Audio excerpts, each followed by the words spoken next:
Unless you really want to.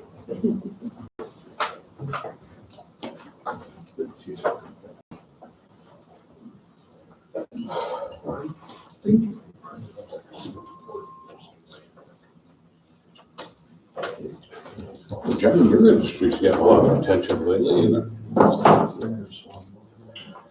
On the milk side? Morning, Greg. Good morning. Yeah, hopefully it needs some more capacity here.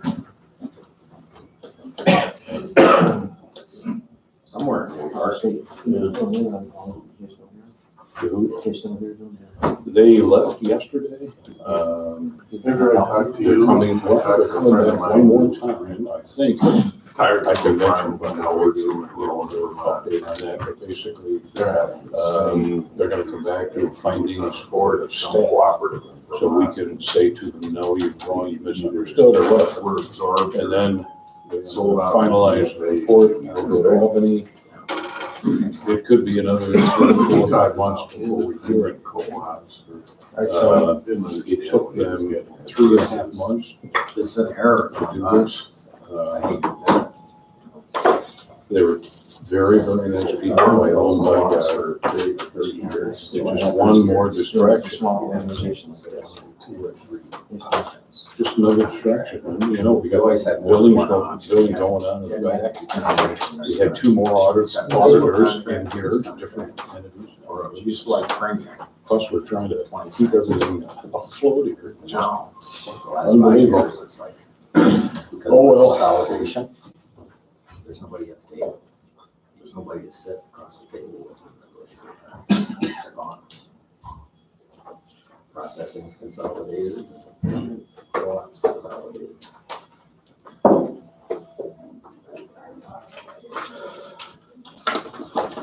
Those guys are trying to ride on spot market. What around here, buddy? How you doing this morning? Oh, good. Excellent. Drop something. Yeah. Very good. Course over. Since I keep distracting you, so at least I can do. I don't think about it really. Thank goodness. Glad she's got a good sense of humor. God.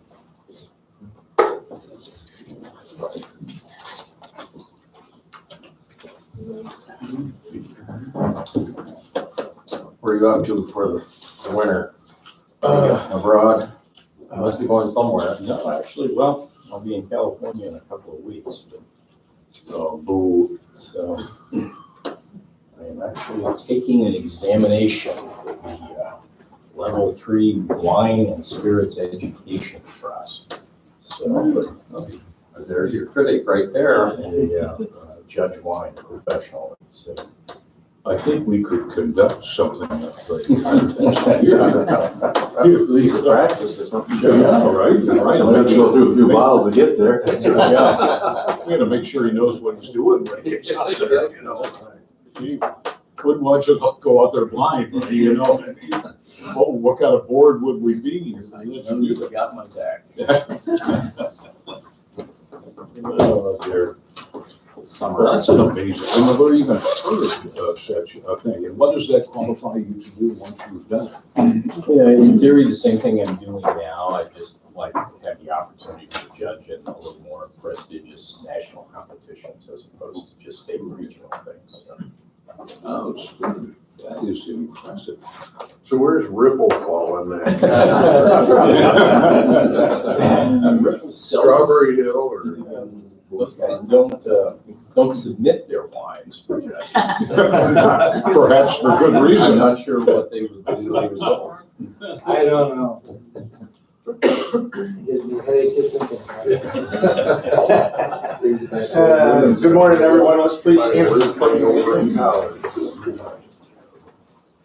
Pledge allegiance To the flag of the United States of America, to the republic for which it stands, one nation, under God, indivisible, with liberty and justice for all.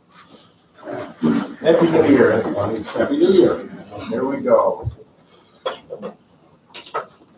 Today's Thursday, January 9th. Now, Call to order the Jefferson County Local Development Corporation. I'll open up privilege of the floor. No one here for the privilege of the floor. Minutes from our last meeting. We all received those in our packet. Is there any addition to any of our corrections? No.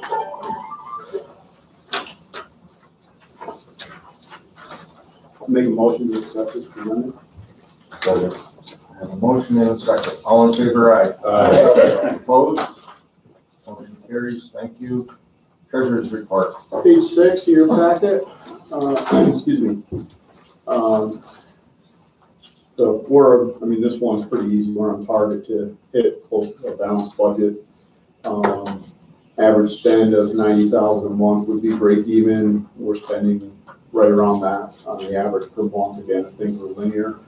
Under the expense side, under the revenue side, under the expense side, average spend of about 89,000 a month would be break even. We are at linear basis spending a little less per month, and that shows up in the year-to-date total of about 30,000 revenue over expense surplus at this point. Page 7, 8, and 9 of your packet are just blow-ups of the 3 major programs within the LDC. Again, all on target. Sure, they will catch up at different periods of time, so they're not linear spends. They're as required and as needed. They all are very good programs and obviously funded well. Page 10 of our packet is our balance sheet. Total current assets are 27,000 lower than prior month. Total assets are closer to 29,000 lower than prior month. Total liabilities are 31,500 lower than prior month, and total capital is around 3,000 more than prior month. Page 11 are just a snapshot of our different receivables. Nothing to really point out there. And that would be the treasurer's report, which I would make a motion to accept as presented. Second. Any questions on the treasurer's report? All in favor, aye? Aye. Opposed? Motion carries. Thank you. Committee reports. Secretary of Energy. I don't think I really have anything to report. I don't think we've met or really done anything since the last month. So. Meetings after this meeting, so. That's your report. That's my report. Show it over. The only thing Coffee. I would add to that is, if you haven't noticed, Geronimo Energy, which we had a presentation to a couple of months ago, is filed with the PSC. So now there's 3 large projects proposed in Jefferson County. It's filed under Riverview or something too. Rivers. It's not under Geronimo, it has a name. But that's been filed since our last meeting. And that's in Brownville and Waddington.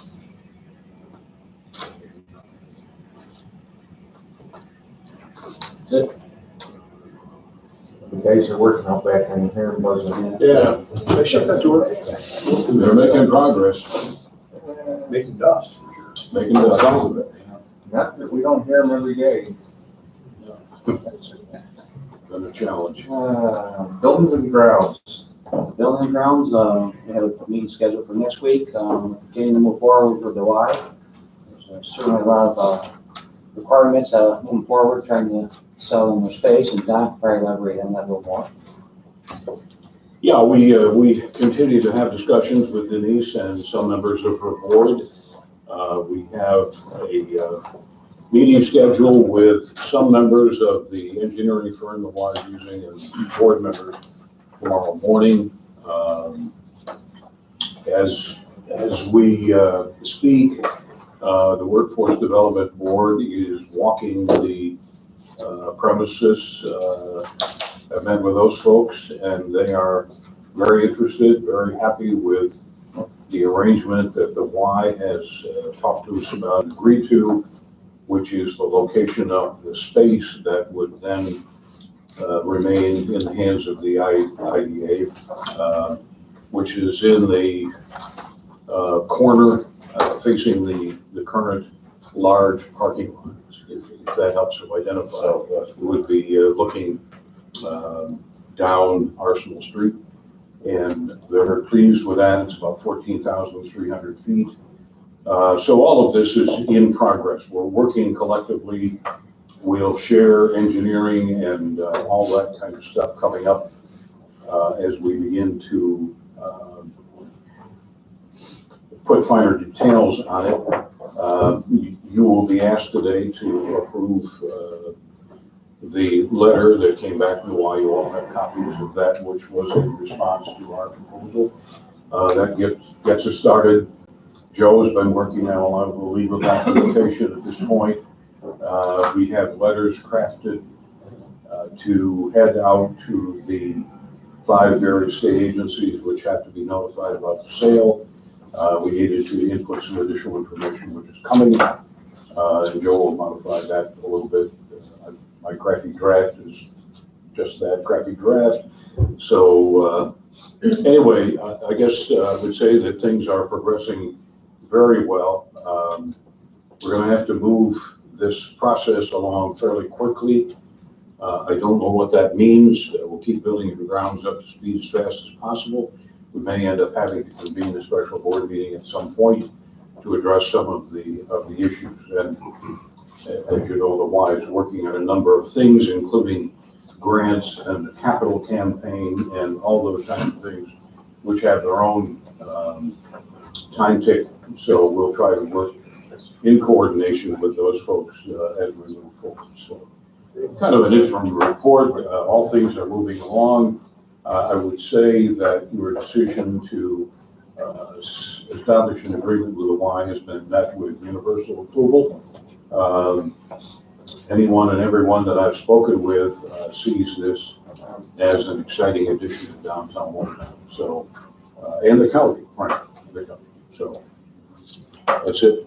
Did you sent something out, or I could swear we heard you were getting an appraisal done? Has that started? Yes and no.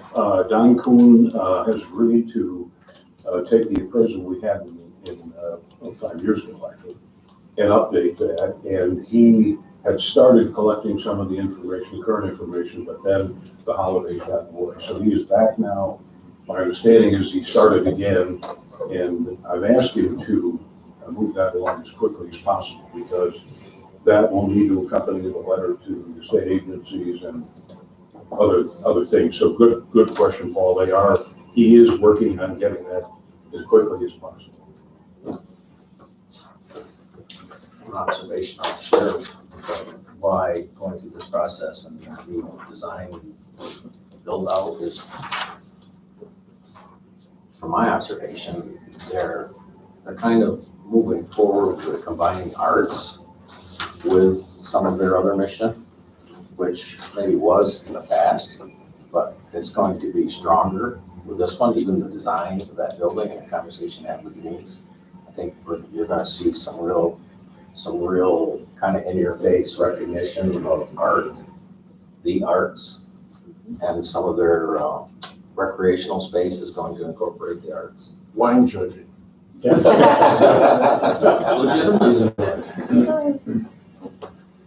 All right, thanks. Jay, good morning. Good morning. What do you have for us today? Well, I'll pass these out. I apologize. My report went out late yesterday afternoon. I'm not sure if everybody had a chance to see it. I won't go through anything in depth. If you have any questions on Jefferson Bulk Milk, I'll answer what I can.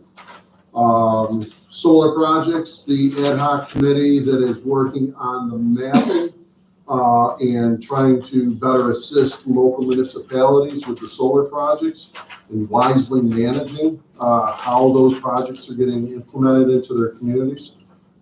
We continue to work with them, and we're definitely providing input into that whole process. I think I sent out a memo to the board recently about the U.S.-Mexico-Canada agreement. Very disappointed that we were unsuccessful in our efforts to get the wine tariff issue fixed. in that agreement. Senator Schumer's office is saying that the trade representative is indicating that is a state/provincial issue versus a federal issue. Senator Schumer's office is indicating they will continue to work on this, and you can be assured that I will continue to provide educational opportunities to Senator Schumer to help assist in that effort. Our Ag Development Conference is going to be March 20th. We're starting to firm up the agenda for that. As you'll see, we will have the Farm Babe at the Ag Conference. Her name is Michelle Miller. She goes by the Farm Babe. That's not something I created. Just want to be clear on that. She's a well-known speaker across the country. She actually travels internationally to speak as well. She is a person that came from city atmosphere, fashion industry, worked on Rodeo Drive in California, and now lives on a crop farm in Iowa, and recognized the need to better tell agriculture's story and inspire others to do that, which fits into a lot of the work that we implemented in 2019 here in the county, and we'll be ramping up in 2020. So it's a nice little fit into what we're trying to do, and she's excited to come. So that'll be our cornerstone of the conference, and we're working on a whole bunch of other things to bring to it as well. Farmers Luncheons, our next Farmers Luncheon is tomorrow. Very apropos, we're having Jeff Williams, who is the Director of Public Policy for New York Farm Bureau. He will be coming in to talk about state farm policy, and it fits well after the governor's address yesterday. So the governor did bring up some agricultural topics, and we count the number of times he talks about agriculture. It sounds kind of picky, but we keep track of how many times he mentions agriculture in his address, and he did mention it a few times. So let's hope it's all good. I'll leave it at that. I don't want to get in trouble, Marshall. Marcus. You can see the rest of my report, and then there's just a lot of other projects that are still cooking out there, but I don't really have any big update on those. So does anybody have any questions for me whatsoever? Paul? One quick one, Jay. The Regional Ad Hoc Committee, Yes. that's a bunch of, I know planning, county planning is about. Yeah. What other agencies or? Boy, just about everybody, Paul. County Planning, Soil and Water, our office, Cooperative Extension, and that's reflected on all three counties, Jefferson, Lewis, and St. Lawrence. St. Lawrence is a little bit of a latecomer into the mix, plus your Development Authority, North Country Tuck Hill Commission. Who am I missing, Dave? Nope, our counterparts will County Economic Development. Yeah. So it's a good mix of people that are there at the table. Okay.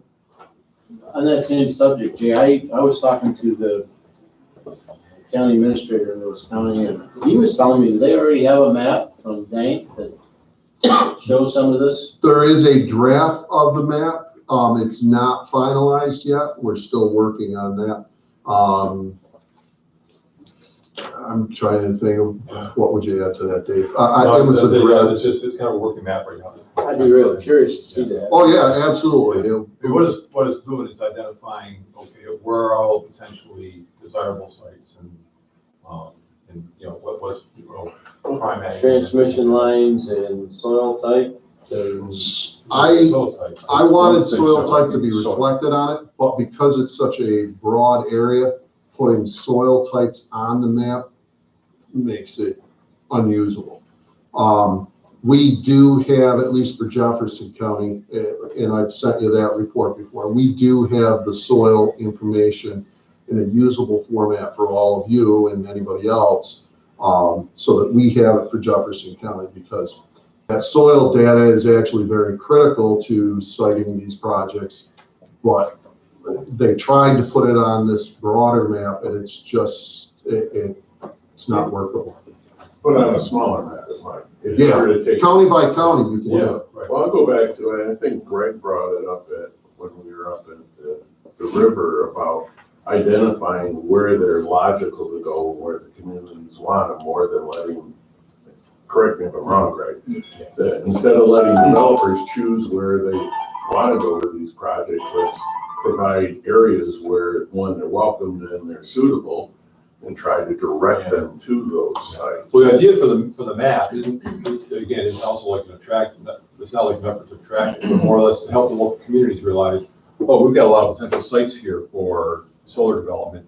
If we don't have guidelines in place, we ought to be developing it now. Like, you've had some communities that set moratoriums as their ordinances for that. So it kind of helps the communities kind of anticipate and do something about, I mean, if there's not a lot of desire because of the lack of transmission lines or substations, whatever, it's not a big, it won't be a big issue. It'd be nice to say we're trying to be proactive, but really we're being reactive right now. There's 20+ built projects now proposed in our county. This is A being, lot of them are smaller ones, which this is being proactive in our reactiveness. Well, so at least somewhere a couple local communities see these, man, and then they can be more proactive, at least, start responding to them.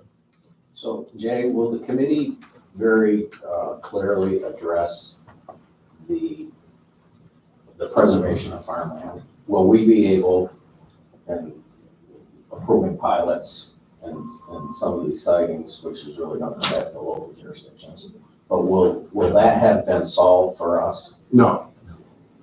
That is an issue that should be addressed county by county.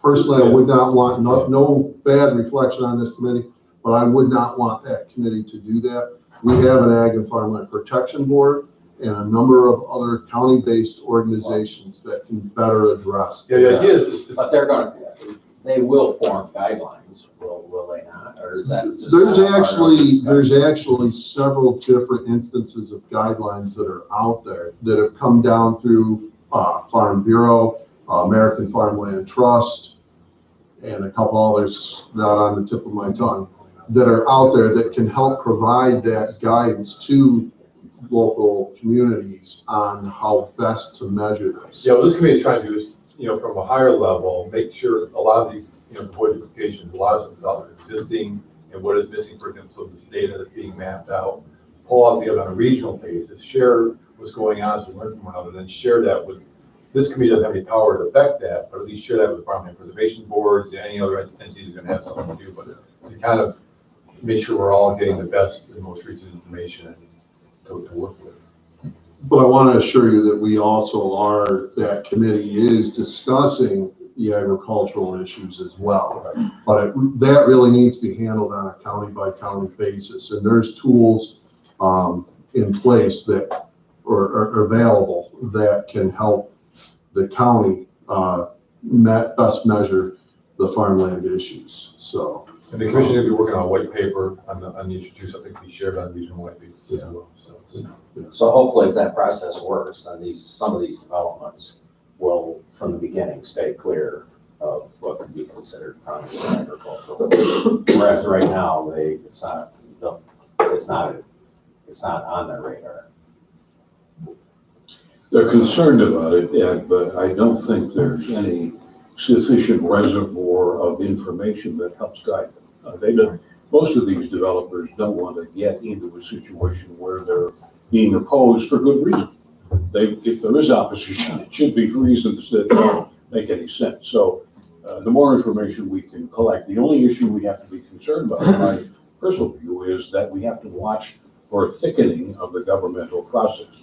What we don't need is several people doing the same thing. This occurred back at the Fort Drum buildup, where we created any number of entities which ended up competing and caused development to have to go to any number of approving agencies, and thus slowing the process to the point where it failed. So we have to be a little conscious of that. Yeah, there are groups in place to control that. I mean, your local planning board, zoning board, farmland protection board, those are the groups that are at the local level going to have some role in directing this. This committee isn't looking to direct the developers, but to better inform those groups so they've got more information, better information to work with, so they can do a better job. I believe the Ag and Farmland Protection Board, which every county has one, is is looking at this, and I had a talk with Doug about, I think it makes sense, instead of asking the Farmland Protection Board what they think, to become a party to some of these actions through the PSC. And then if they can then review the project and through the siting board process, could ask for studies, could ask for reports. And then that would be incorporated in anything the PSC came out. So that would be one way that the Farmland Protection Board, should they decide to seek party status, could have input into the process. Back to the thickening of it, instead of them doing it for the PSC, then us asking them to do a similar review for us. I think if they had input at that level, it would filter down to any approvals. The Farmland Protection Board is made up of primarily a group of farmers, but there's also the agricultural agencies are available to them to assist them in whatever their needs might be. So yeah, they have that capability. Also, in addition to what Paul just said, the Commissioner of Agriculture, when he was here back in October, I think it was, made it very clear that the department will also be looking at the Article 10 projects as well. So they do have the opportunity to provide input. And the Commissioner expressed he's very concerned about the loss of prime farmland, to solar projects. I know there's a county out in western New York. I talked to one of my former colleagues there, and he was asking what's going on, because he serves, as every real property director, is a statutory member of the Ag and Farmland Protection Board. And their Farm and Land Protection Board is taking up a huge project in that county. And he wanted to know if we were no longer on that. So it's an issue that it's not just unique to Jefferson County with the Ag and Farmland issue. It's coming up in every county. Any other questions for me, folks? Michelle, you're looking for sponsors? Yes. What's that price tag? I'm trying to raise $8,000, which really isn't a lot of money to put on one of these conferences. I haven't quite finalized the sponsorship packages yet. But I actually have pens for all of you. But anyways, the packages, yeah, the packages will probably run a range of $3,000, $1,000, and $500. Obviously, we will not turn back any donation of support to the conference. I actually have, and don't take this as meaning we're fine, we don't need any other donations.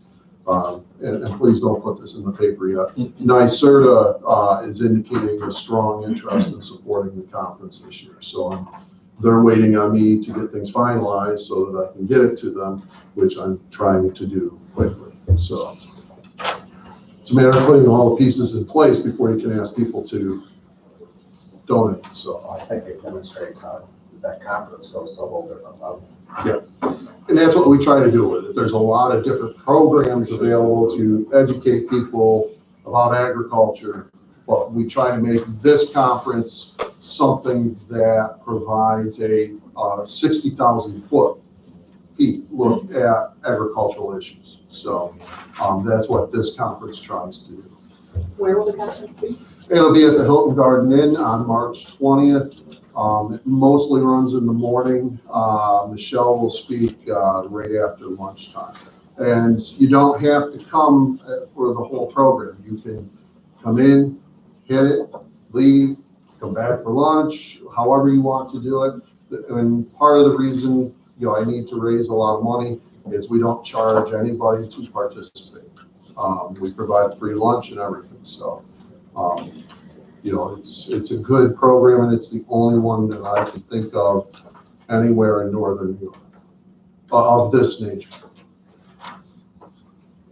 Thanks, Jay. Thank you. Manufacturing, Dave? Not a lot of work. We've safety training program continues. We're actually working now on getting doing surveys. I The next round of applications is due January 24th, so we've been having local manufacturers across the 3 counties now that we're doing this on a regional basis. Do a survey on collecting support letters right now, putting the grant application together so we can submit for training continuing into 2020, 2021. This, somewhat workforce related was on panel last month over BOCES with their pre-tech program. They've got a class that's working on automation robotics, just kind of helping evaluate the class teams, their project there.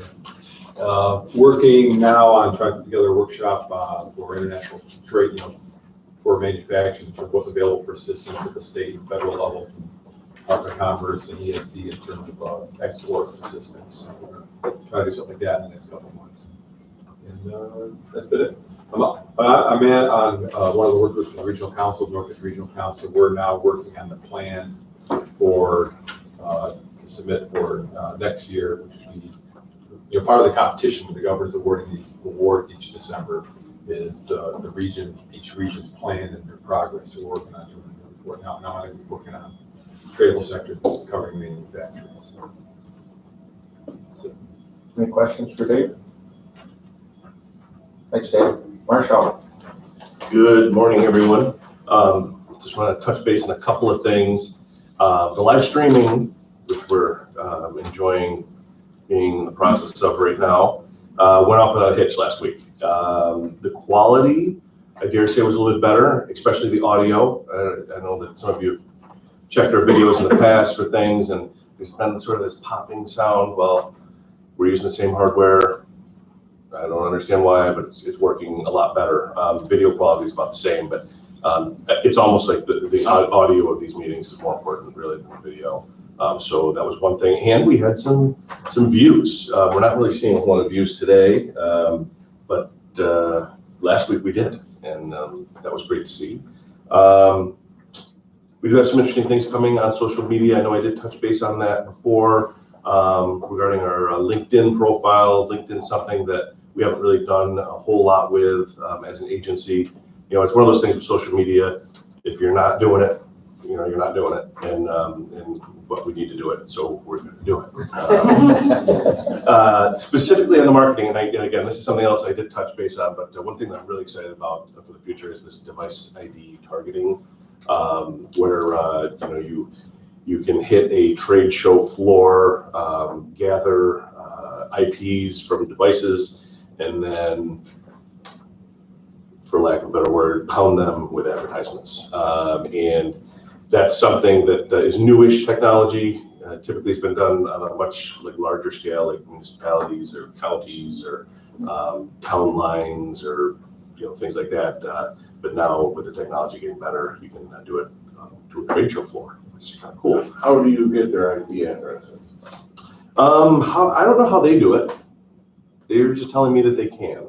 If your phone or device shares it, you can obtain. If it goes into a Wi-Fi router, and it takes a note of all the IP addresses, now they can pull those. And so everyone that walked in, now it might be service staff or people in a hotel, that have their phone on them.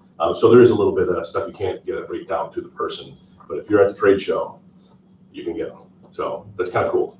And there's different things, agriculture, dairy hardware, DoD vendors, really targeted stuff. And as we all know, I'd rather throw a lure than cast a net, something like that. So the more targeted you can get, absolutely better. The Twilight Zone theme when you start talking about this stuff is kind of getting a little close to that, I'll tell you. We have the video, which I don't even want to talk about anymore. We have to get intellectual permission for 2 pictures, which is coming, and then the video's done. We have approval from the GSA, and that actually didn't really take that long, but now it's a matter of the GSA getting in contact with the photography studio for approval, and that I just, with the holiday and all this other stuff, I haven't heard anything back from them. I deluged them with stuff yesterday, and that is coming. If not, we're just going to go with 2 pictures of our new welcome center, in place of that, because I can't let this go on even another day, really. And the annual report, we got all of our Paris, New York State requirements done and uploaded. Thank you, Peggy. And that is the backbone of our printed version. We are doing a printed version. I know some of you were on the board 2 years ago when we did a strictly online version. But to be honest with you, that was sort of a bulky download that really never looked right, and the savings was not as much to make that worthwhile. And having a printed version is nice. It's bound. So those are that's something that we're going to do again, and for the foreseeable future.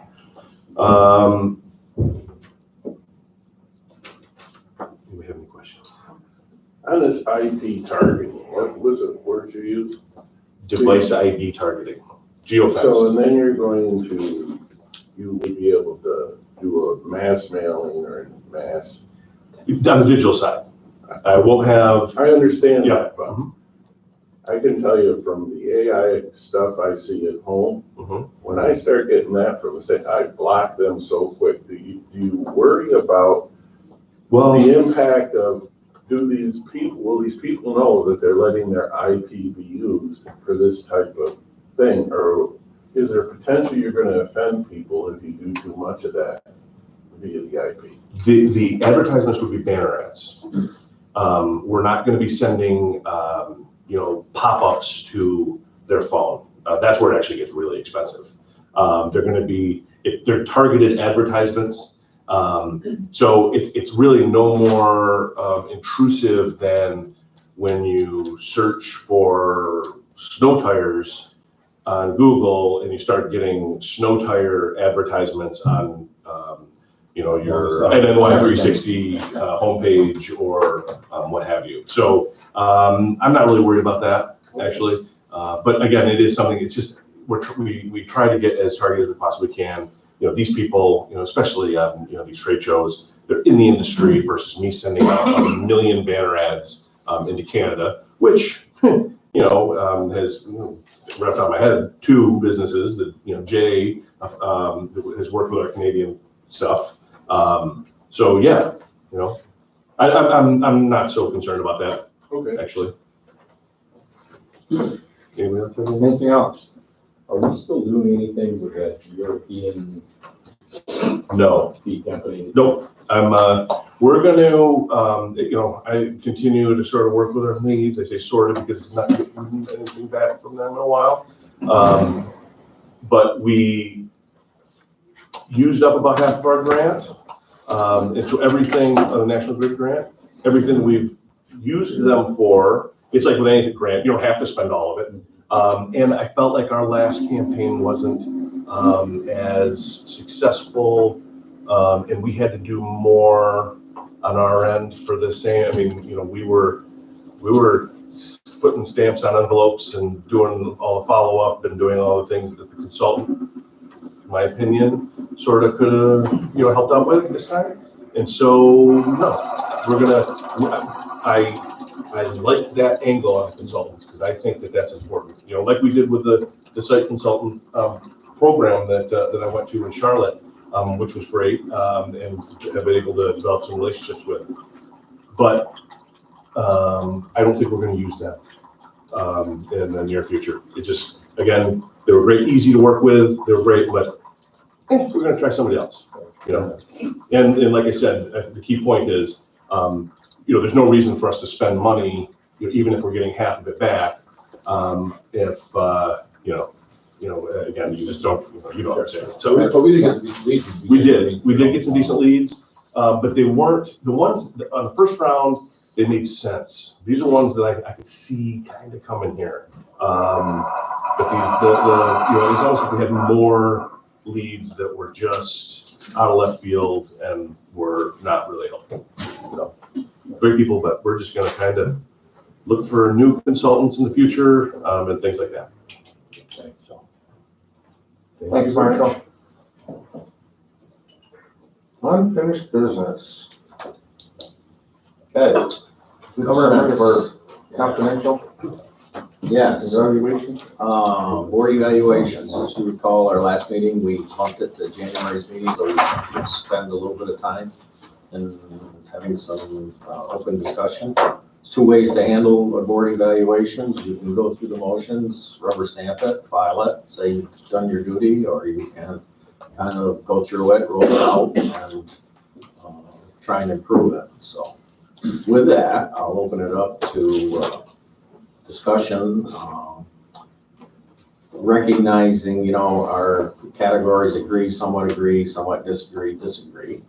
If you compare it to our internal evaluation of ourselves last year, it shows improvement. But in fairness to everybody, Dave and I thought, well, let's have some open discussion and see if we can improve upon it. So with that, I'll open any suggestions or comments regarding the evaluation. The area that I think we kind of need to pay attention to is, yeah, agree and somewhat agree are very complementary of each other. But moving over into somewhat disagree, I think that certainly signals some room for discussion to try and improve upon. So with that, I'll open the floor up for any frank or open discussion or comments from, I know at our committee meeting, Dave sat in on it, and we found it very helpful to hear from him what he was kind of working on to recognize the evaluation and how to improve upon it. So having said that, if anybody's got any comments, let's have some discussion.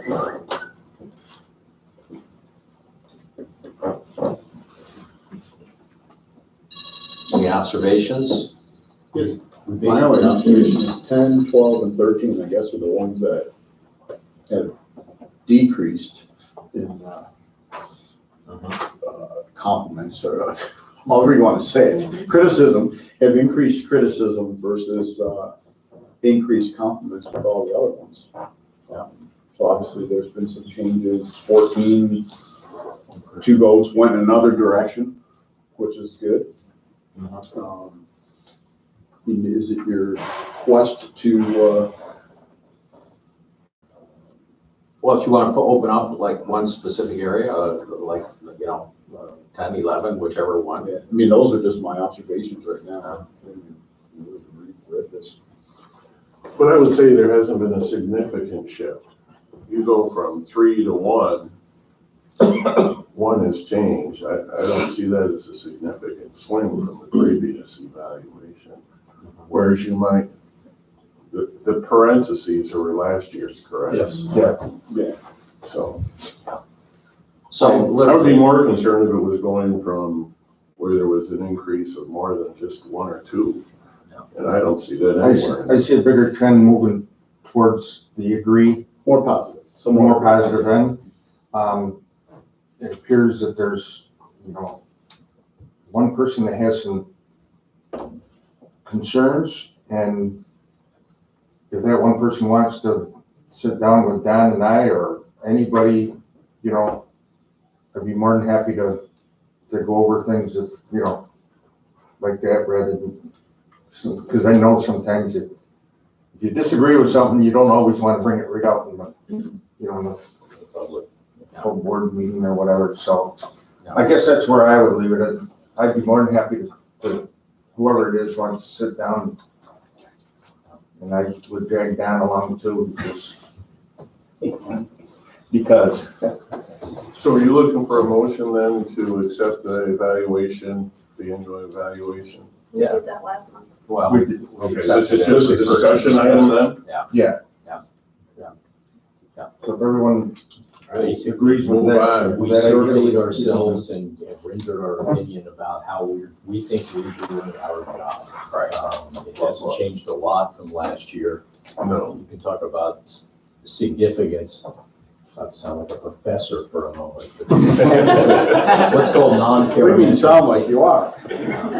Non-parametric data. So figuring out actual statistical significance is a little complex, but most of the people who answered this last year are the same people who answered it this year.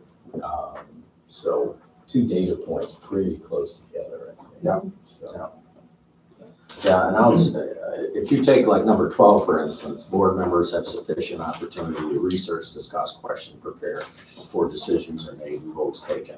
That's one that seems to have a little bit of prickly feeling to it. That's an individual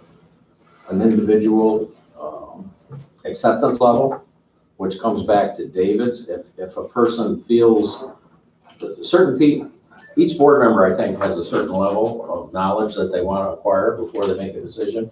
So coming back to Dave's point, for anyone who needs more information, the door is always open, the phones are always open. It's like, let's go there and do that. So, all right. Good. Thanks, Ed. Any other further?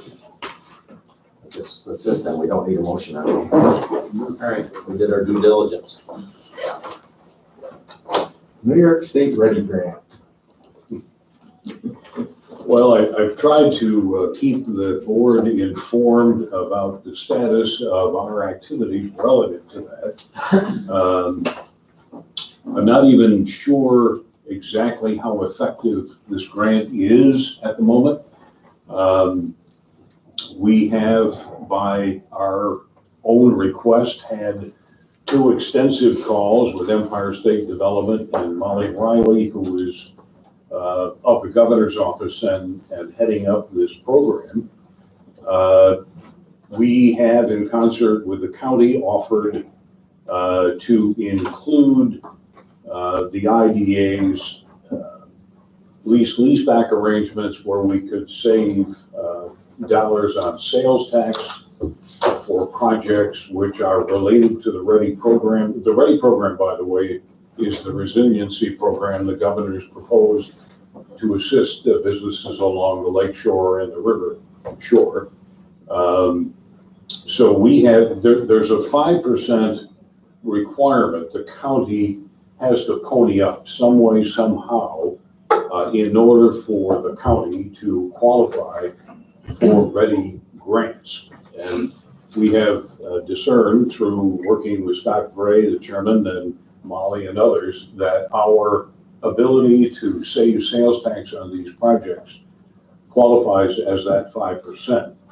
So in addition to that, the way the READY program is, an individual or a business, or in some cases, a municipality would apply. The state, under the READY program, could grant up to 50% of whatever the project costs are. Then the project has to find the additional 50%, which could include and should include, in my view, equity. And then we would step in and offer things like our small loan program, which we already essentially have in place, and the board reacted to something unique a couple of months ago. So at the moment, it's essentially our typical small business loan program plus the leaseback. We would offer that qualifies for the 5%. We've had discussions with several businesses, 2 of whom probably are going to take this to another level. A week or 2 ago, the city of Oswego volunteered to do technical support for the smaller communities in Oswego County along the lakeshore. And so when I heard about that, I reached out to Scott Gray, Bob Hagman, and others to say, is this something the county is going to want to be involved in? And that is still essentially out there for debate. Not sure exactly where that's going to go. I think perhaps the most encouraging thing about this is we've convinced Molly that she has to establish some kind of a circuit rider. She's going to call it the READY Roadshow, but to come into town and start answering these questions, because as you may remember, we have a deadline at the end of the month to get these applications in. So the question is, and I've asked her this 2 or 3 times, what constitutes an application? Because An application as a placeholder lacking a lot of specific details is one thing. It is very much different though if we have to have engineering and design work and all that other stuff by the end of the month. We've got, a matter of days now. And everyone is trying to get this information into the state. And so all the engineering firms and so on, I cite, for example, Bach and Company, they're out a year and a half in terms of the work they're already committed to. So we're trying to juggle all of this, make the program work, but frankly, as we've used the example, we're building the car while we're driving it down the road, and I'm not exactly sure where this is going to go. So we'll continue to keep you updated, and we'll try to answer any questions you might have. Really a lot of interest on it at this point? Not from a business level yet. And I think it's mainly confusion. I think it's mainly lacking understanding of exactly what's going to be required. The way it looks now, they have to have all this information prepared and in by the end of the month. Well, you can't do that. And so we've asked for them to provide elasticity in the system or expand or extend the deadlines so that these folks have an opportunity to catch up on the program. They're through it. Just the cost of the engineering and everything that You goes don't with need it. all of that. That's why I want to correct a couple. I was on the same call as you. And a couple clarifications. It's not the total cost of the project. It's capped at 200K. The 5% is only on the matching portion, not on the actual total project value. So like you can put in an application for 400,000 to do $1 million job. They'll match up to 200,000. You have to put in 5% of the 200,000 that's matched, not 5% of the 400,000.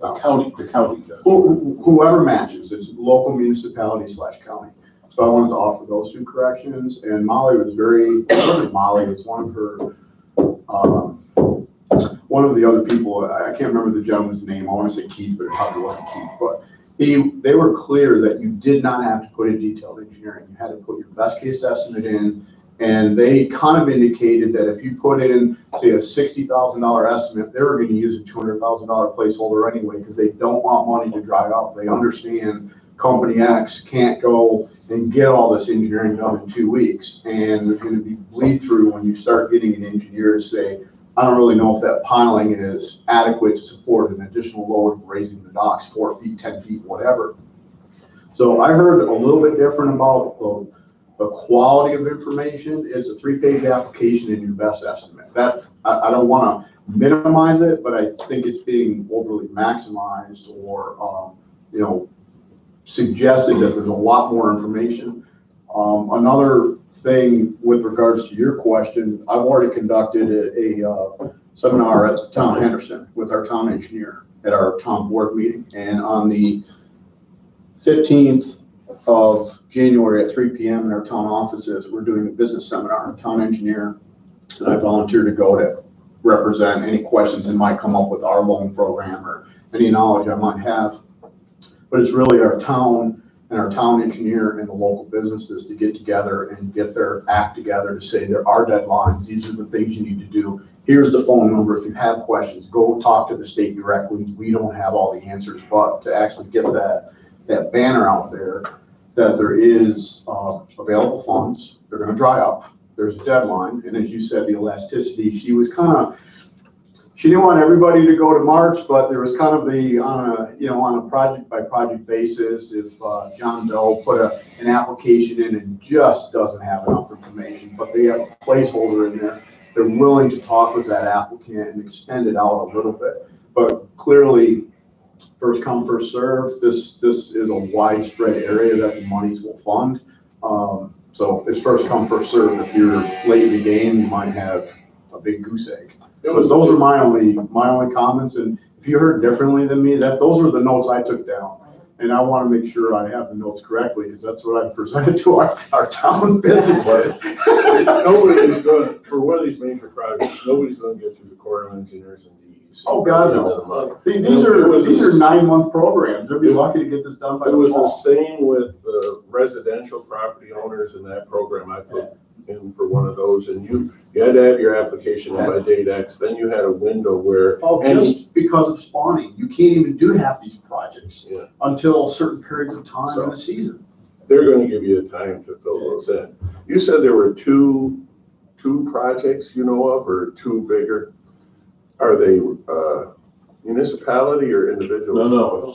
Initially, our thrust was all on small business or, marinas, that type of thing. Because the match should be a non-issue for municipalities. Well, there are municipal projects in place, and Dank is working through. Yeah, those are kind of different. But the match issue shouldn't be an Right, issue that's for not- those, because they're gonna put 5%. But one of the interesting things that the town of Henderson is contemplating is these in-kind services that can provide. And it's a blank slate, so we have no idea, but they're kind of considering, hey, could they deliver gravel? Hey, could they, use trucks? If there's ways where that could improve, now again, there's municipal rules why probably that smells bad and it can't be done. But those are the things that they're looking at is, are there ways to not actually write a check to contribute to do these in-kind services? Maybe the town engineer, whatever it is, but there's a lot of layers to peel back, and there's way more questions than answers. I think it's probably the summation that you got out of this. Absolutely. And the only thing I would say, Rob, we've had a subsequent call to the one you were on. Okay.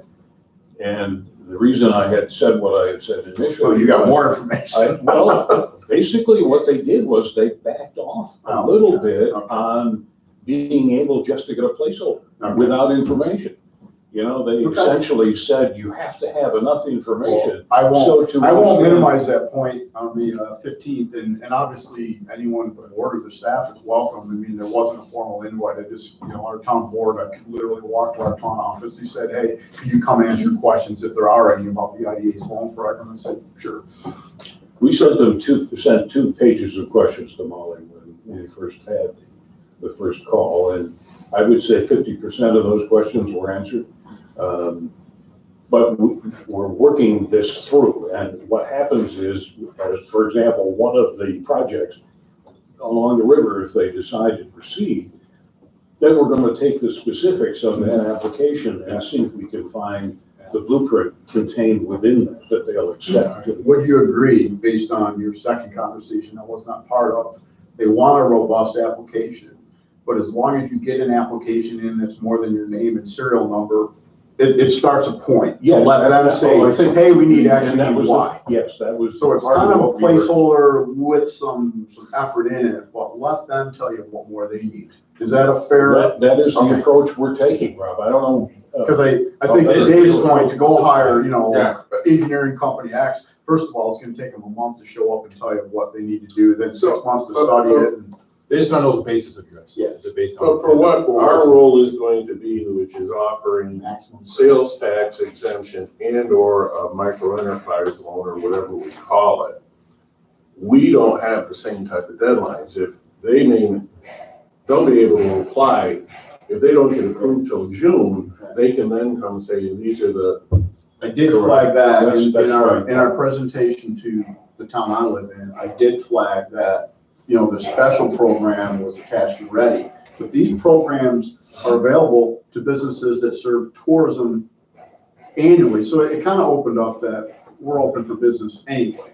Ready is just a special situation. If there's other help that they can, kind of give them your names to ask questions. So if they missed the deadline and they still want to do something, and it's a tourism related business, it applies to some fashion of some. So really our role is to wait to see who gets approved and see if they make application for those benefits to meet the match. I think so, Paul. Originally, I think Scott wanted to see us do a little more proactive outreach, and we are attempting to do that. I mean, That's what I would like to see.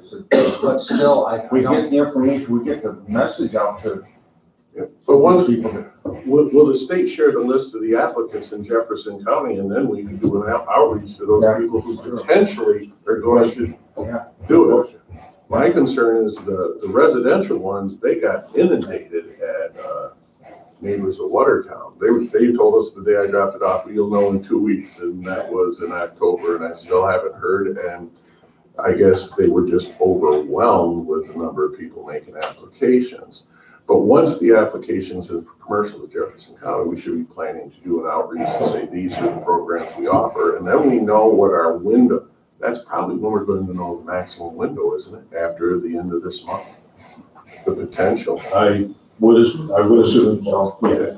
Will the state share that list with us? That would Certainly, be- that would be the best way to. We could easily do something, though, we was reading out through the CI Council, has a lot of those coastal businesses on their mailing list.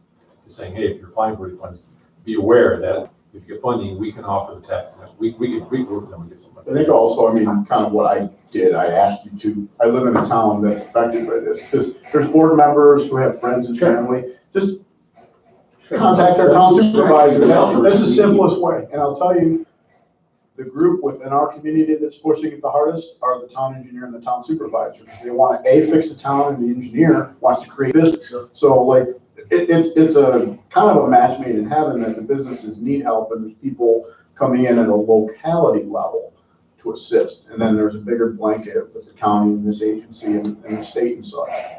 But it's clear no one at this moment has all of the answers related to all of this question. However, reaching out and getting the information so that people begin to respond to that is, in my view, key because of the timing and so on. So whether it's municipalities, which we typically don't deal with, or small business, that kind of thing, the better outreach, and Rob has taken the initiative, and that's the kind of thing which will help us a great deal, because getting the word out in the communities. We've tried to do that along the river, and we'll continue to do I've only that. done it in one town, so, but anyway. No, but the agency has, tried to get the word out, but with the help of our media friends who sit here today, perhaps the word will get out. The program exists. Not all the answers are available to us, but it's worth looking at. So We're going to help if we can. yeah, absolutely. That's One question. we're willing and able to help if we can, and that's a message I like to get out, because I really believe that a lot of established businesses don't realize that they have the opportunity, Yeah, that was honestly the second part of my message. Yeah. Don't just think because you have this ready issue, there's ability to help year round. And that's often forgotten about. It's the secondary message of what our agency can do, agencies can do. Yeah, absolutely. One question I have is, within that ready pool of funds, is it split up between municipal, residential? There's different programs. There's- The deadline for municipal projects already passed, and they have, the Department of State has a couple, supervisor or. Yeah, like private and then municipality, and then now this is business. As far as There's designation, municipal, residential, and business, basically the three categories. right, but here's the pool, which was what, 300 million? What was it? 30 million, I think. Yeah. For small business, for this. Yeah, so the business. Where did that go? We have seen. Go to Messina, and did it cover the whole lake and river? Or was it At least the Oswego up to, at least the eastern. Because I seem to think it was sort of stopped around Oswego. I don't know why. I know it goes down to Oswego. I know it goes down there. So of the 30 million, have they designated 10,000 for resident, or 10 million for residential? It's 200,000 max per applicant, period. When the money's dried up, it's dried up. I think what they said Whether is it's- a pot for municipals. I think they've already announced all the municipal. Yeah, municipal, projects. no, the small, you're asking about the small business one, the 30 million that's available. My what if question is, can the municipalities, because they were at the trough first, suck all the money out? No, it's a pool. Separate pot. So the small business pool is going through Empire State Development. The pool for municipalities, I think, is going through either Environmental Facilities Corporation, depending on the infrastructure, or like the OPRP, or maybe some other. CFC. Now, one thing that did come up, and I don't want to put words in Molly's mouth, but they came out of hers, is that it's a 400,000 max, 200,000 max. And they kind of indicated last time something like this happened, there were, X number of applicants and it didn't use all the money. They may consider if there's money left over to allow sort of second tranche. If somebody's doing a $2 million renovation for resiliency and they only get 200,000 out of it, they may be able to. It wasn't official. There may be a secondary program to say, hey, the top 10, you're getting 12% of your total project will up to 20. She didn't say that example, but I kind of got the indication that if the money wasn't all used up, they're going to find a way to use it towards this program. And the reason we asked the question initially was the two projects that we just described are both over $1 million estimated, It's big bucks. It's big bucks. So 200,000 sounds like a lot of money, Yeah. but it's essentially the drop in the bucket and we're getting going here. So, anyway, we're working on it. I can't tell you we have all the answers. We're doing the best we can, so.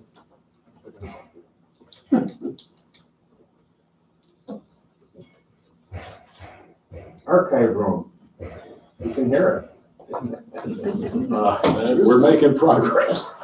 Peggy, you want to mention, Peggy's been kind of spearheading this. Do you want to?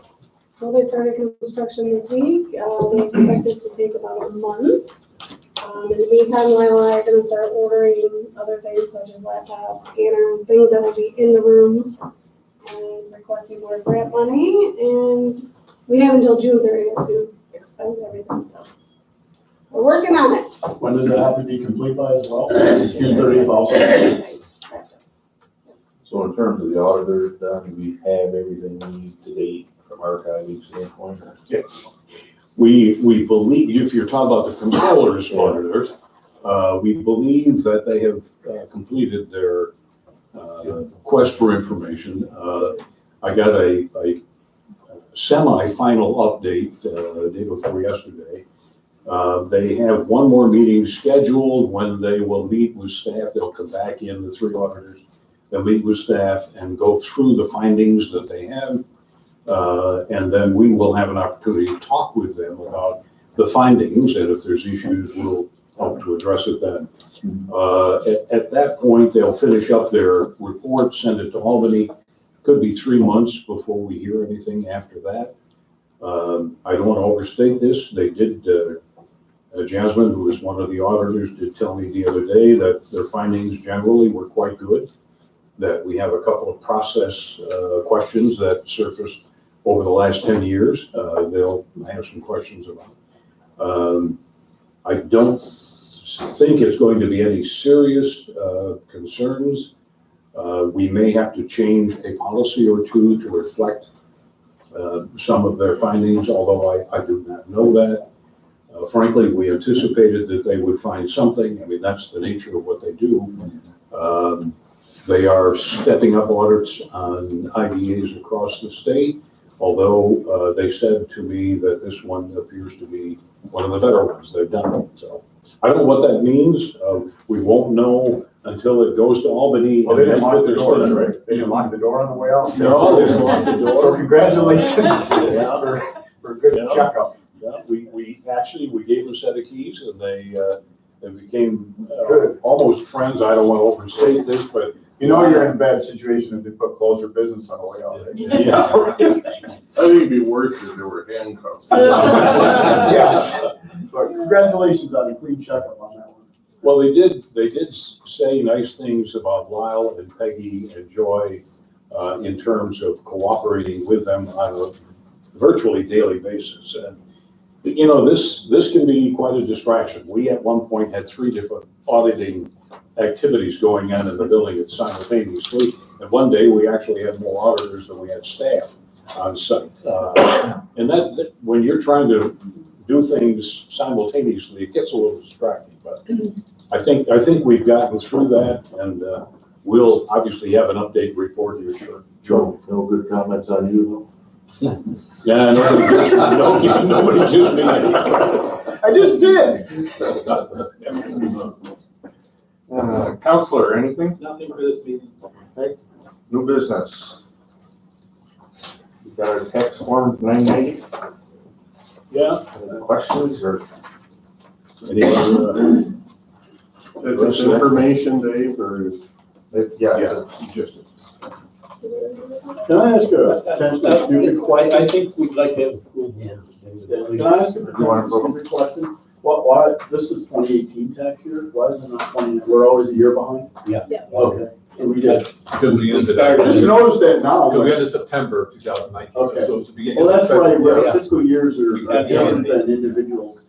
No, Rob, the truth of the matter is we're just always behind. Well, I just like, maybe I skipped a year. It works when you're. I wish I was in the It's future. the beginning of your year. Yeah, exactly. 2019 checks haven't cleared yet, right? Yeah, exactly, we're gonna hold. David, I'd move the approval of Form 990 tax return. Second. Any other questions? All in favor, aye. Aye. Opposed?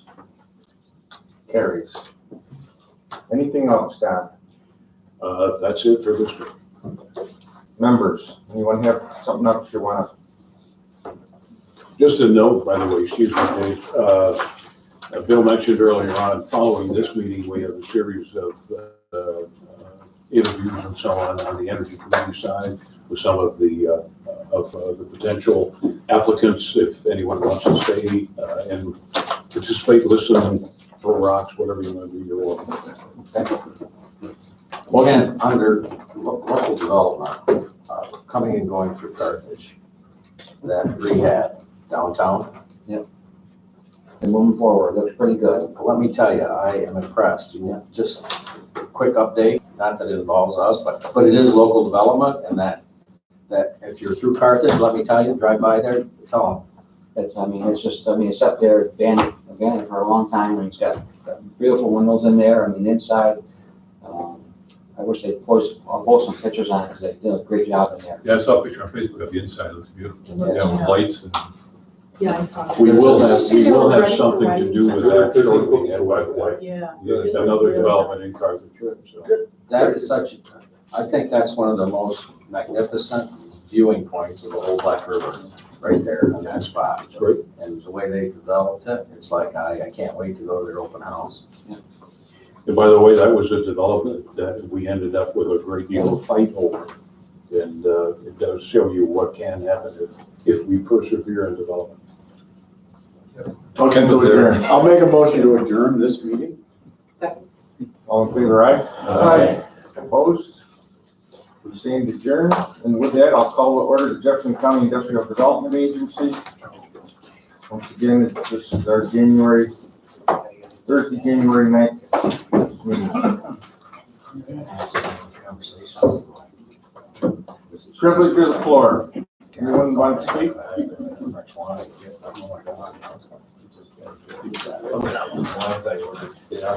Once again, we all received our minutes from our last meeting. Yes, sir. I'll make a motion to accept as presented. Everybody live. All in favor, aye? Aye. Opposed? Carries, thank you. Trying to get my board packet to load here, and it's. Doing the same thing. I'm going to start the treasurer's report while you're. Yes, go ahead, treasurer's That report. is next. Page 21 of our packets, excuse me. We, going through the total current assets, we're 78,000 lower than prior month, excuse me. Total assets are about 82,000 lower than prior month. The fund balance is 85,000 lower than prior month. Page 22 of our packet. Our break even for, again, on a linear basis, nothing's linear, but is about 79,000 per month average. So you can see we're not really getting there. 33 divided by 3 is not there, but we do have some portion of the RCI coming up. There's some other things coming up that will bump up the revenues in the next periods. So, right now it's early, but we're woefully below our break even on a linear basis, but there's some compelling circumstances that'll change that in prior periods. Operational expenses, 83,800 per month break even. We're a little bit over that on a break even basis. Most of it is from 146 Arsenal, about 30K of it. Some security expenses and some building expenses that they're zero in the budget, but they're actual expenses. They've been paid. Yeah. So that'll obviously slow down as well. They're not linear. They don't occur all the time. So revenue over operational expense is negative. It'll improve in current months. This is only 3 months into the fiscal year, so it's early days on that.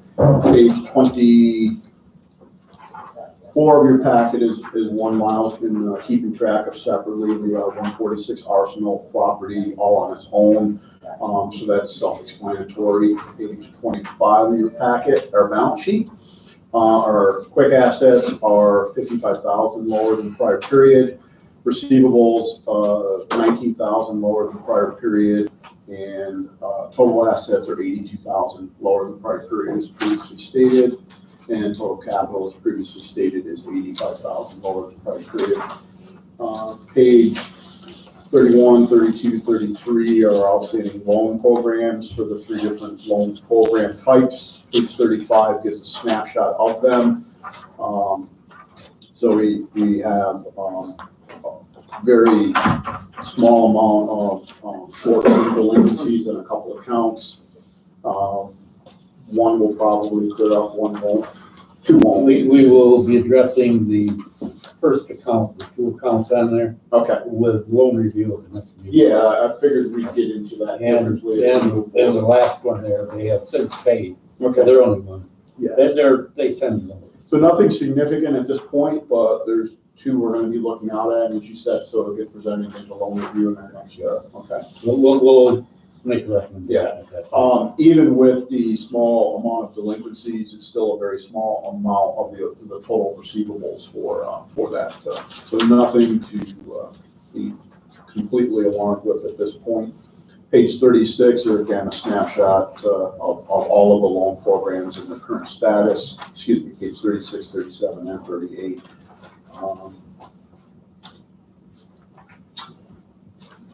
That is the treasurer's report. I can make a motion to accept it as I presented it. I'll second that. Questions? I saw a notice for the Mr. Rick's liquidation. Is that going to be an auction where they try and sell the business whole to begin with and then split it up beyond that? No, I think, No. this is the equipment. It's a liquidation. Liquidation. Just liquidation. Whatever is tangible to sell. And then are they auctioning the property off? It is listed for sale. Yeah, I think it's for sale. But I'm guessing that's separate. It's all under I the think bank's so. control. Take it Real back estate and auction. auction. Take it back and Such auction. a sad circumstance. I never recommended.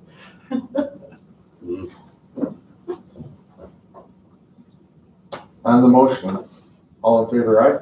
Aye. Opposed? Carries. We had no committee meetings, so there's no committee reports. Unfinished business, I think we satisfied the I think, yeah, confidential. our local development was applicable to JCA. I didn't necessarily compare, they're kind of all the same, right? I mean, they're obviously 3 different agencies, but the trends were, They're all, okay. yeah, except for Jack. That was my recollection. They didn't really, sort of like one outlier and then a bunch of improvements to the left. Although we did have 2 disagrees, on the JCIDA, which was, as I recall, we didn't have any real disagrees. So I would just note that. Probably 2 areas we want to work a little bit on. But other than that, yeah. We've just gone through the comptroller's audit. New York State Senate final investigative report. I sent a copy of that report to you. I'm trying to refrain from comment about it, except to say that it was done. Those of us in the business think that there was a political overtone to this. You saw the report. We came out actually looking relatively good, I guess. The controllers individuals anyway, off the record, look at this as simply a duplication, replication, intrusion in activities that are already being done by at least 2 other state agencies, which is the Comptroller's Office and ADO. So we can learn from that report, I suppose, which we will certainly try to do. If there are any questions when you review the many pages it contains, you may wonder why we spend taxpayer money doing things over and over and over again, but that's for me to wonder. I have one observation out of the whole report, and yes, I did read it, believe it or not. Not the whole thing, page to page, tables more, summaries.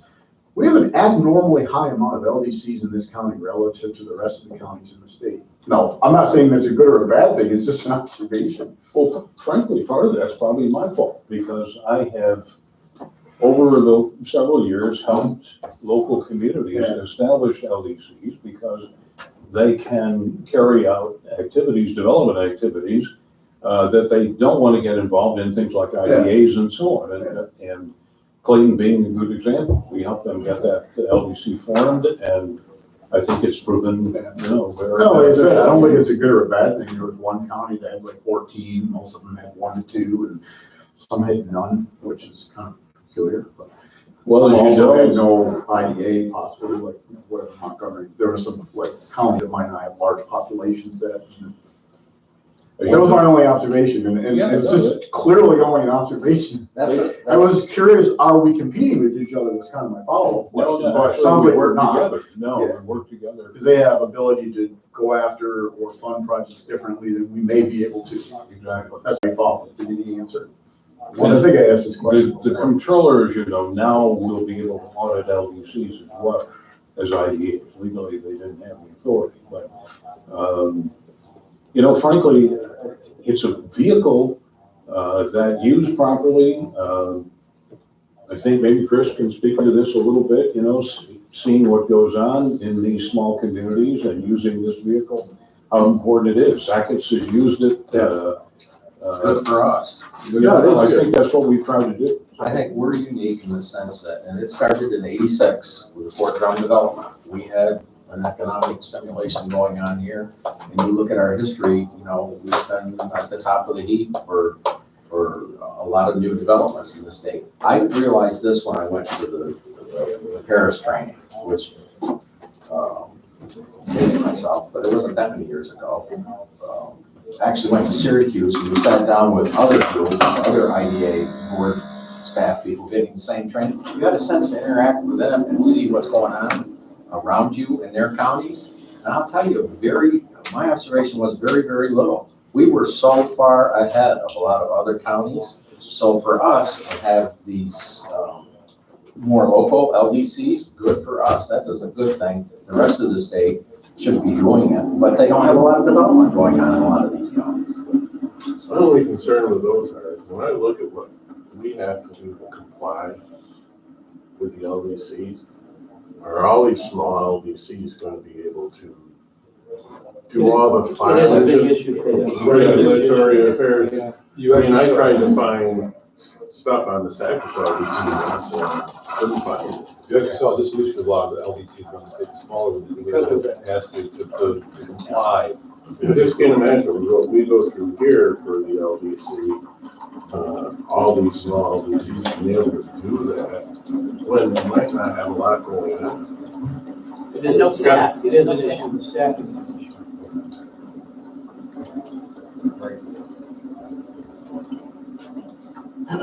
Anything further you want to talk about on the line? No, I think we've covered it. We're moving as quickly as we can. We'll have to continue to move that process as quickly as we can, and I'll try to keep everyone up to speed on it. There is a certain amount of confidentiality related to it.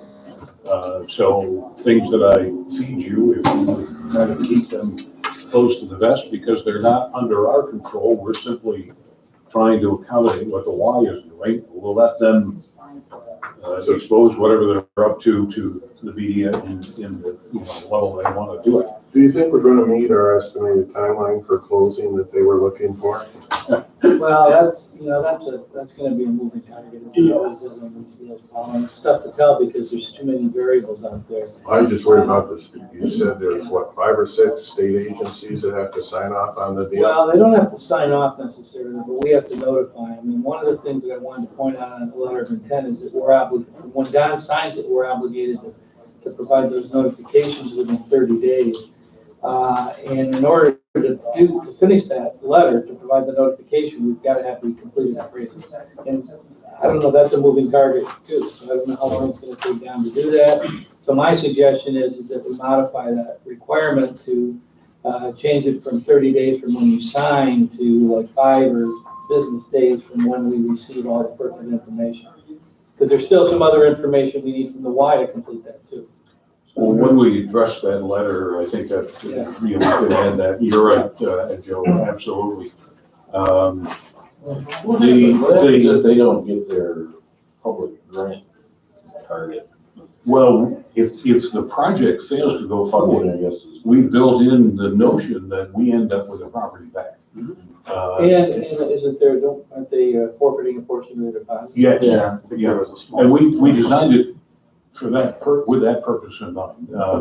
We want them to go forward, but if all else fails, we don't want to give the building away for really no purpose, because they then could turn around and sell it for much more than we sold it to them for. The only thing, Paul, relative to your comment, when we notify state agencies, although they officially don't have to do anything, we have to give them a 90-day window to do it. I was just looking, we're like 98,000. So it's like seeker, they have a period of time, They have a either period no of time. response or it's an abstain after that. Correct. Okay. So we gotta get this mechanism in place as soon as possible, because everyone is pushing now to have everything done yesterday. Do you want approval from the board for that letter of intent? I would very much like to do that. I know. Is that the one that was passed out separately? Yeah. The one in the board. We want an approval to accept this. Except that's subject to the modification that I'm going to recommend.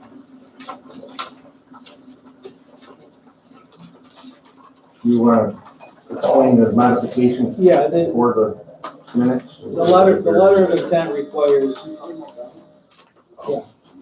Okay. The letter- I have The letter- extra copies. Yeah, the letter of intent requires the IDA to submit the notification to the 5 state agencies within 30 days of when we sign the letter of intent. My recommendation is to modify that to 5 business days from when we receive all the necessary information to prepare the notification. Is there anything in this that, other than that varies from all the numerous It discussions? does not vary from what you agreed to proceed with at the last meeting. I think the only thing that might be slightly varied is the, in 5D, we kind of bumped up on new full-time equivalent to us. I think our prior discussions were some other number, but it's just a number anyway, so I don't recall it being that high. Joe, I'm sorry, And the issue with- where on the letter is the modification? We're talking any event employer offering 300 FTE jobs, that's where they have to waive the contingency. Correct. I don't have an issue with it regardless, but I think we had 150 prior or 200. We had some other, it's a number anyway. I have no issue with it, just I think that might or not.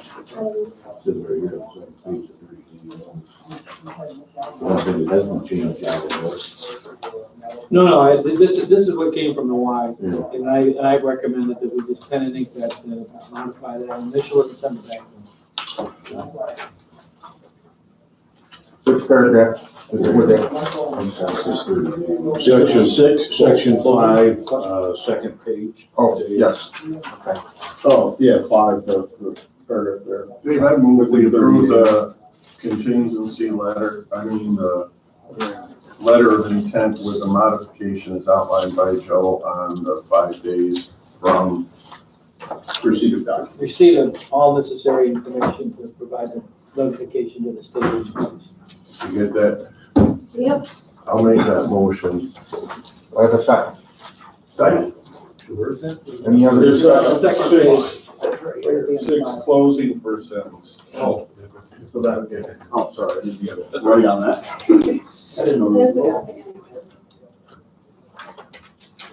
On the motion, all in favor, aye? Aye. Opposed? Motion carries. Thank you. Just for your information, by the way, I keep Kent and Dave informed about every step along the way. Mainly Kent because he's chair of the Building and Grounds. But if any of you want to attend any of these meetings, I really would love to have you. It helps to get a reflection of everyone's thinking. And so I want to remind you, we have Building and Grounds Committee coming up on the 15th. And, if you can attend, we should have a much broader report by that time. So I think one of the basic questions, and I'm going to pose this, and please don't provide an answer because the media is still here, but I want you to be aware of whether or not the agency should be considering a sale for a lease to a possible tenant in the facility. So we'll talk more about that, but that is a key question which I'm debating at the moment. We're doing a financial review to see what the impacts on either choice would be.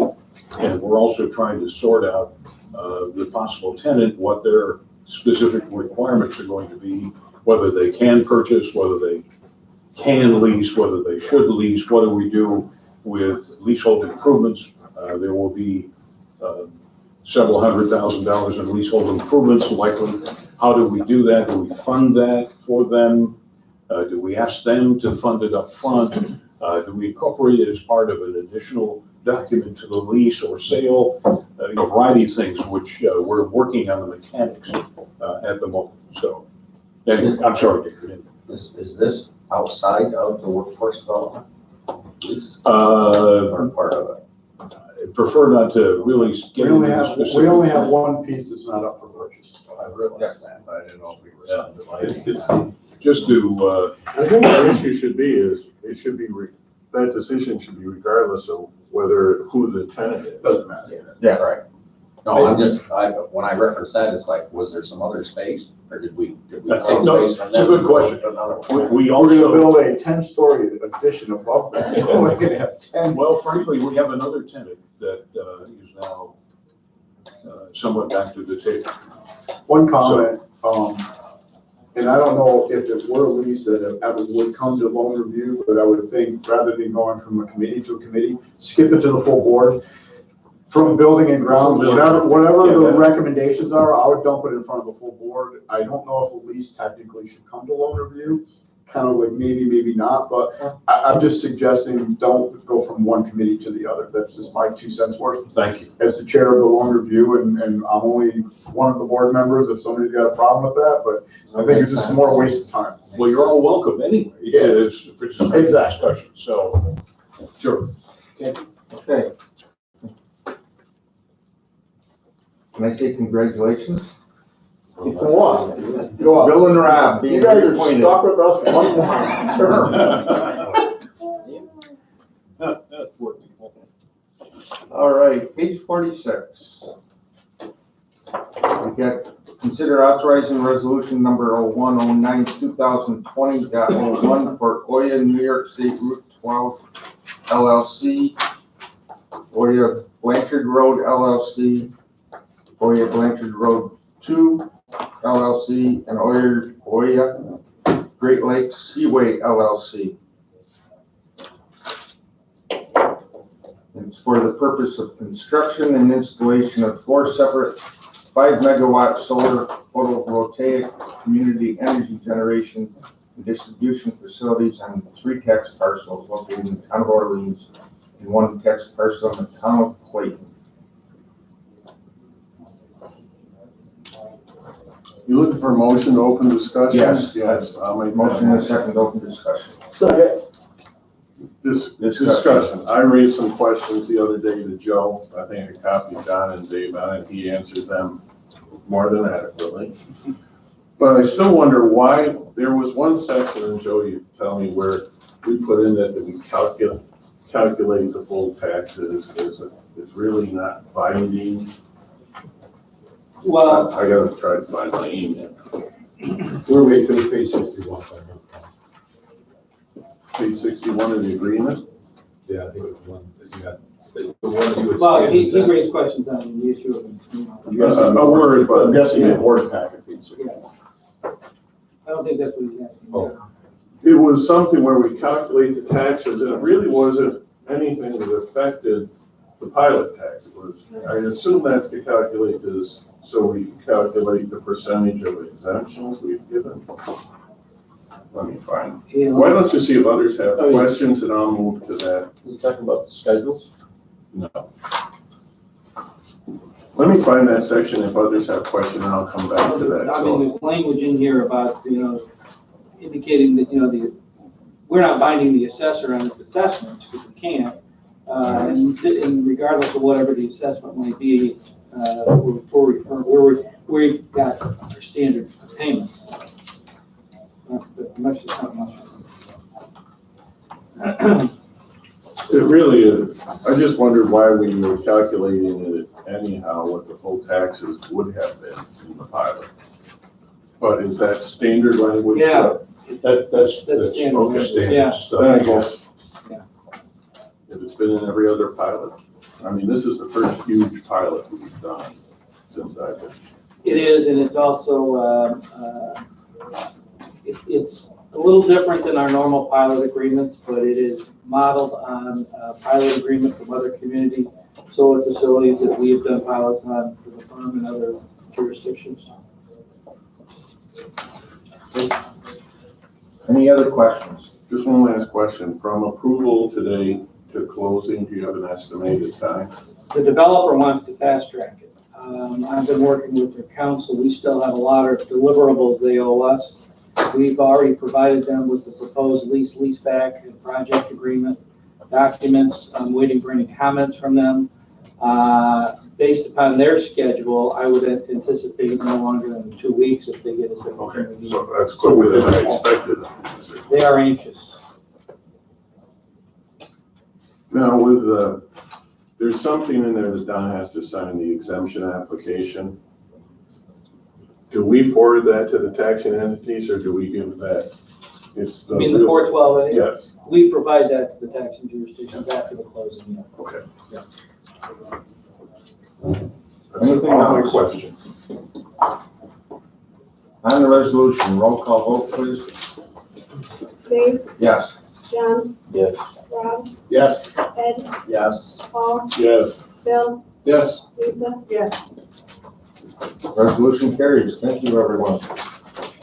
One thing I think is worth noting, Bill, I mentioned it to you earlier. We just passed a significant pilot. I think we should reference, Bill, you can reference it. The annual tax revenue that this pilot is going to generate for county, state, or county, school, and town. And you have to multiply what's in here by 4. That's what I'm It's saying. actually on the schedules. Yeah. It's like 165 grand a year. So, yes, we have approved the pilot. There's a lot of public sentiment out there that pilots are not That's a good point. agreeable with a lot of people, a lot of legislators. But I just want to make a point with Bill, I guess, that what really stands out for me, sitting in the middle between community and this board, is this pilot is going to generate in excess of, well, around $120,000 of additional tax revenue starting year one. So if we didn't give this pilot, there's a lot of open land in the state of New York, and other communities would rejoice in having this project in their backyard. So we granted a pilot, yes, but we generated $120,000 of additional tax revenue starting day one that we wouldn't have had otherwise. I would agree with that. I think in general, most pilots are generating more than the minimum that were received before, even though they might be abated through several years. Initially, you're making more than it's nothing. You're still getting more than what you were starting with, you know, and that's a question. It's always an increase in tax revenue. Always an increase, and there's all kinds of spin-offs that occur, which we don't quantify. But it happens, you know, you see, right now, I see the schools are starting to set up programs to talk about alternative energies with the oil people. How do you quantify that? I don't know, but it's improving the community, so good point. The second observation of that is the tax abatement is around 43%, I think, according to those schedules. Yes. So that's another thing. It's not it was kept within the UTEP. It's not a full 50%. It's not 80% like some past projects have been looking for. So the abatement amount plus the additional revenues, I think, have to be coupled. Because, you know, people would argue these don't create a lot of direct jobs, but they create a lot of offshoot jobs and they use the land better. And then we debated earlier about it's not prime agricultural land. So there's a lot of benefits when you look at this. To your point, it's land that was not widely productive. Supply chain of something, and that's the issue that they don't seem to see. I agree with that, John. And they also contribute to the landowner who has been paying taxes on that land for most of them, for probably all their life, for 50 years or, you know, So it gives them, the landowner a little bit of, Well, This was an easy one to support because of the community solar, where it's not just the landowner and the 2 jobs and the solar company. This is something that people can sign up, and I think later today we're gonna have a presentation for another community solar. I have some questions for them as we move forward, but if you think they're gonna go this easy when we hit these big ones, I don't think you're gonna have. Not as quick either. I don't think you're gonna see, we know we had challenges coming to negotiate the pilot. And a lot of this goes to the 2 individuals that are sitting in the room from the company. We've dealt with, we have Norbit that's going away, and we'll ask the questions later. Do we have to deny an application, or do we ask them to withdraw their application? But we have a school district said, no, we don't want to support a pilot for alternative energy, and there was just a filing for a huge project in their school district again. So how do we proceed with those? So, I mean, we have some challenges going forward, but this was an easy one to get the taxing jurisdictions on board. And were you in the meeting when we talked with the school districts? I mean, they have serious concerns on what the long-term impacts on state aid are. And these numbers, I think, at the end of the day, were such that they didn't see that impact. If you go from a 25 megawatts to 120 megawatts, if there is potential on their school aid issues or state aid, it's only going to exemplify those, which may make negotiations with school districts harder. But yet at the end game is there's still a huge opportunity for generating new tax revenue. Yes, you've got to mitigate the school districts issue, which seemingly there are ways to do that. Can we get there? That's going to be the struggle. Project by project discussion, that's the nature of the. Well, we're in a hotbed. It's gonna consume. You look at the new economic stimulus for Jefferson County, it's gonna be renewable energy. It is. It's right in our 20 projects on the board right now. And what that does is afford opportunity for expansion in things like artificial intelligence.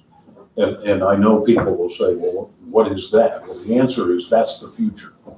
We can bring technology to Jefferson County, which is lacking in our ability to do that. It requires 2 things: low-cost energy and extreme capacity on dark fiber. We need 720 dark fiber.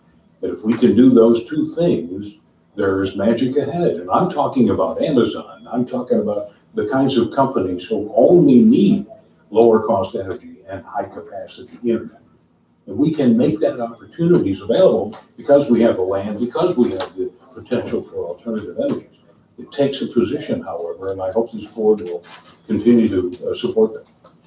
You know, there's one right under our nose. If we ever do a field trip, we should go there. And that's the former Climax plant in Wellville. That's full of servers, generating all kinds of heat, demanding all kinds of electricity. And you've got the deal going on in Messina, which is Bitcoin. But still, this artificial intelligence movement requires tons of cheap energy, local. Can't transmit it from Ohio to here and justify, putting up those facilities. But they're right here. We have it. It's a native asset. Mr. Zembeck and I met with a developer yesterday that is working with a German company that is talking about a major expansion in the artificial intelligence field. And that kind of development can occur here. It can occur here, which is, we're somewhat limited about the prospects for bringing new technologies to our community because of education, because of our workforce and so on. But there are these opportunities.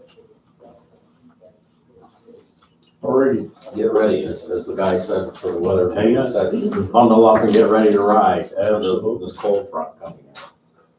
we need to consider an amendment to resolution number 01.